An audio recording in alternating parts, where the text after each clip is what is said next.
તો સુરતની વધુ એક ગેંગ સામે ગુજસી ટોકનો ગુનો દાખલ કરવામાં આવ્યો। રાકેશ વાઘ ગેંગ વિરુદ્ધ ગુનો દાખલ કરાયો। સચિન પોલીસ દ્વારા કરવામાં આવી આ કાર્યવાહી।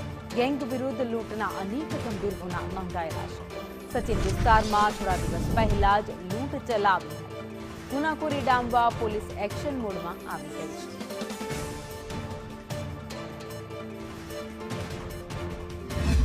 આ ગેંગ વિરુદ્ધ અલગ અલગ ગુનાઓ જોઈએ તો રાકેશ વાઘ જ વિરુદ્ધ ટોટલ 24 ગુનાઓ છે, જેમાં 24 ગુનાઓ છે, નાના મોટા બધા મળીને। આ ઉપરાંત એના વિરુદ્ધ પાસા, તડીપાર વગેરેના પણ અલગ અલગ ગુનાઓ દાખલ કરવામાં આવેલા છે। સુબોધ રામાણીનો ગુનાહિત ઇતિહાસ જોઈએ તો એના વિરુદ્ધ પણ 12 ગુના દાખલ કરવામાં આવેલા છે। સેફર અંસારી વિરુદ્ધ પણ 5 ગુના દાખલ કરવામાં આવેલા છે। રાજ વિરુદ્ધ પણ પાસા, તડીપારના હુકમો થયેલા છે। પ્રિન્સ પટેલ છે તેના પર પણ લૂંટ ધાડના ગુના દાખલ થયેલા છે।